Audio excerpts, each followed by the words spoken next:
A Century Later by Imtiaz Darker. The school bell is a call to battle. Every step to class, a step into the firing line. Here's the target, fine skin at the temple, cheeks still rounded from being 15. Surrendered, surrounded, she takes the bullet in the head and walks on. The missile cuts a pathway in her mind to an orchard in full bloom, a field humming under the sun, its lap open and full of poppies. This girl has won the right to be ordinary, wear bangles to a wedding, paint her fingernails, go to school.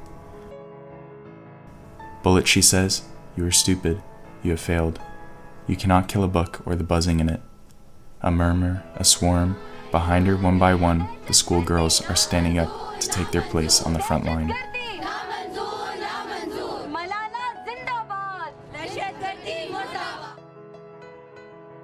Okay, so what is the big idea this poem is trying to convey? Well, for those that don't know the full background of the author of the poem, allow me to explain. Imtiaz Darker was born in Pakistan, but at a young age, she and her family moved to Scotland. Along with poetry, Darker creates documentaries and art. The subject of her poem, A Century Later, is the schoolgirls in Pakistan and around the world that fight for their education. Published in 2014, the title refers back to World War I, which began in 1914. The title of the story referring back to World War I, and the metaphors used to depict the schoolgirls' actions in a warlike manner build upon the idea Darker is trying to express. This idea is that knowledge is a weapon, and those that don't control it will try to keep it out of the hands of those who do. This message relates back to what has been happening in society. Over the years, female students have gained more power and freedoms, and with this comes the resentment we see from patriarchal societies. The use of metaphors and imagery highlight the activism women play a role in and the battlefield they partake in against opposing views. We see this in the first line, the school bell is a call to battle. Every step to class, a step into the firing line. While we take many of these activities for granted, Darker wants to highlight what it means for others.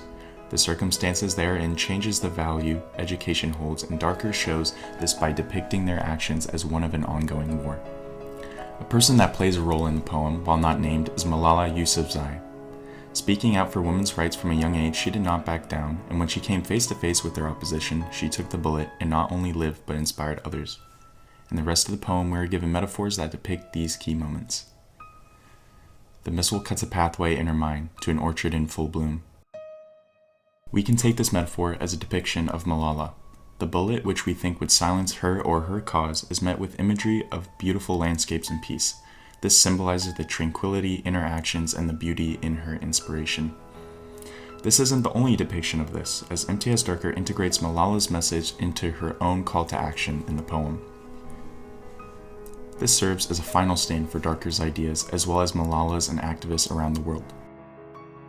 Together, with their actions, they have made a buzzing, and talking directly to the bullet, Darker shows the strength in the eyes of the opposition, just in the way schoolgirls have done in their goals towards more freedoms. This poem shows overall the qualities of determination and bravery in its characters. From the poem, we gain insight on a current world problem, and the message we see as the reader is that if something is worth fighting for, it will prevail over those who oppose it.